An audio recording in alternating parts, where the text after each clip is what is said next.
How many buffaloes are there? I mean, buffalo, in the famous sentence? buffalo. Yeah, 8. 8. Yeah, it's long. But for us, I'll never specify which buffaloes we are. All right. Yeah. Okay.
Hey everybody, welcome back. Geeks vs. Geeks, still at PAX. We just ran by the booth from Buffalo, and we're talking here with Patrick about their upcoming game, which we thought was a VR game, but apparently there's a history to that, so we're going to learn a little bit more. So please introduce yourself, introduce your game, and tell us a little bit about what that is and what people can expect. Yeah, sweet. So Fresh Tracks is a rhythm roguelike music game. The theme is skiing, but it takes influences from a lot of games like Sayonara Wild Hearts, Tetris Effect, Hades as well, a little bit of Beat Saber, and a few other interesting games as well. What's kind of different about it compared to other music games or rhythm games that you might have tried in the past is, if you know Guitar Hero, for example, it's what I call a jukebox game. You basically go to a menu, you choose which song you want to play, then you go back to that menu and you kind of lose that flow state that you went into.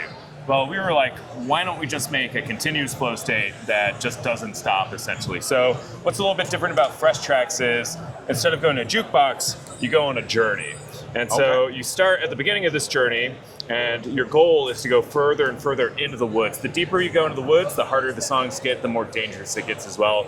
The more genres you unlock until eventually you've got 28 tracks, all original music that you have access to. And they just flow into each other? Completely seamless and also randomized to a degree as well. So you see these question marks, that means you're going to get to choose which song you want to play. You get 2 to 3 options, just like you're skiing and going down a couple different routes as well. So you're presented with like a easy, medium, and hard path, and I want to play this song, or I want to play this song for this reason as well.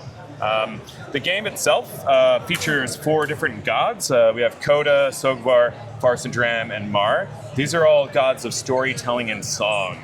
And they each have their own genre of music associated with them. So in the early game, you're with Coda. She has kind of more of an EDM, poppy flair a little bit when you're learning and going through the tutorial. But soon you have to face off against Sogvar, who's much more of a metalhead. And then eventually Farsandram, who are much more orchestral. And then final boss, I'm not going to say, it's a secret, but Mara's songs are quite good as well. But yeah. So you talk about bosses. Does it mean there's some sort of boss challenge at the end of a certain area in order to move on? So and how does that work? Yeah. So you'll start here, you'll play 2 songs, you'll go through a merchant, and then you'll hit the first boss at that point. When you hit a boss, you have to beat that boss to get that god to join your team, essentially. And that unlocks more and more music.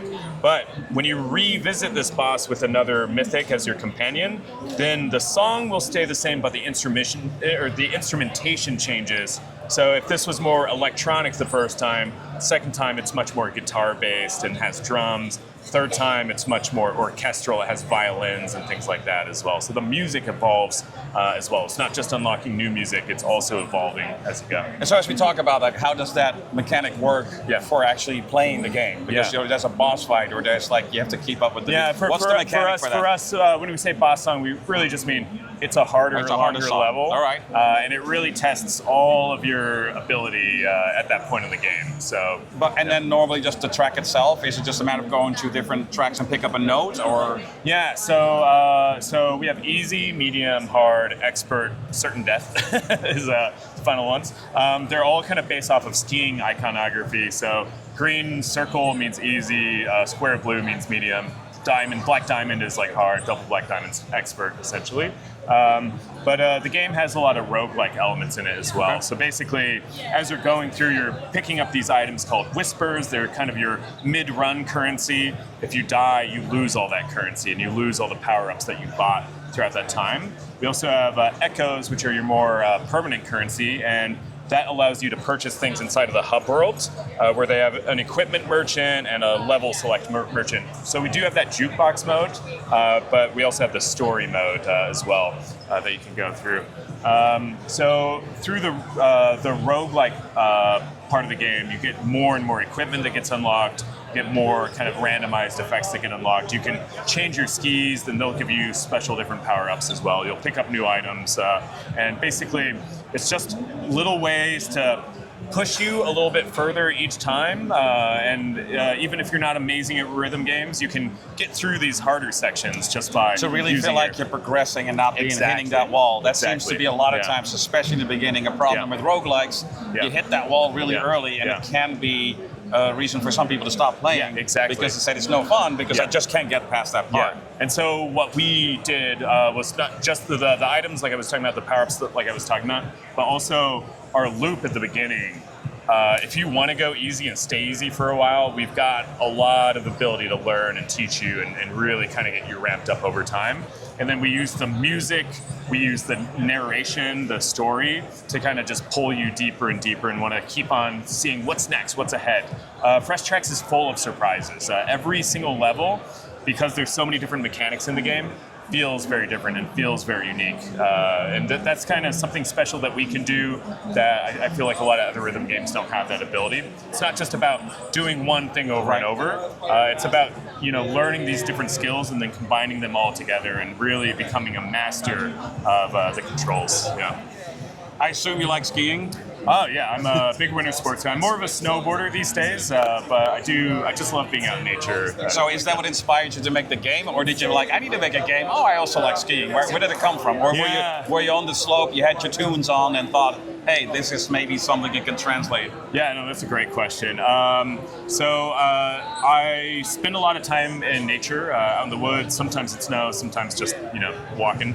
And I've always noticed that there's kind of a natural rhythm out there of walking to the beat, or skiing especially has this as well, going left and right and left and right. So I wanted to kind of get that feeling in, and I started just noticing that there's a lot of different similarities that nobody had kind of seen. The big one being choosing ski routes as well. Like, I don't know if you've ever gone skiing before, but if you're going down a mountain really fast, you'll see 2 or 3 paths and you'll be like, oh, I've got to choose one, and I only have a couple seconds to decide, but all right, I'm going to go this way. And like, we give you that feeling of like, oh, I want to do pressure that. a little bit. Wanted to get that pressure, but really, we take influences from a lot of different places to make something very unique. I'd say, Old ski game reference there. Will be a Yeti following you at some point? Yeah, currently there's not a Yeti that follows you, but there is, spoiler alert, a dragon that follows you. Okay. Yeah. A little bit added pressure there. Yeah. All right. Did you, when you were creating the game, were there certain areas that you didn't want to compromise on, or that you thought, like, this is the core and we just cannot give that up? Could that be, again, the feeling of skiing, or was it maybe the feel of being in nature? Yeah. And then how did you treat sort of like, again, it's snow, so is there anything you felt particularly you wanted to make sure was in the game? Yeah, so we did not want to compromise on music, was like the number one mission statement. We built this game to have like music that appeals to a wide variety of people. We constantly hear people say, I normally don't like that genre of music, but it sucked me in somehow. One of our big things was every song had to be a song you could listen to just over and over again. If you've ever worked on a game, you'll learn that you get very annoyed by these songs that you have to listen to all over. Yes. Our dev team does not say that ever. They're That's like, good. Out of the 28 songs, there's like 2 songs I would skip maybe still, after working on this even for years and years as well. Some other areas, the seamlessness, that nonstop like peak flow state gaming is like another thing we didn't want to compromise on as well. Fortunately, we had enough time to work on this project that we feel like we didn't have to compromise on many places. One thing, though, that we did kind of deliberately do was we wanted to make sure to make this an experience or game that we could port to several different devices. So we deliberately chose simpler art, but a strong art direction as well. So even though it's not like super high polygon, like you get kind of sucked into these like woods, over there as well. And so for the music being so important, did you kind of start out with that, or did you look for artists? Is it internally that you created all the music? Yeah. Where's that coming from? Yeah, great question. We have a great team that I've known for a long time that we work with called Ictus Audio. And basically, kind of the pipeline was, I started by prototyping the core game mechanics, just making sure something felt fun. I used some songs that I liked that we were never going to put in the game. And then after that, we wrote a base story of the world and kind of what would happen through that. And then we used that base story to write song briefs. And so we gave the audio team, this is, the instrumentation, this is the reference song that maybe it could sound like a little bit. This is the story that we're trying to tell. So in this song, there are lyrics. These are radio style songs, essentially.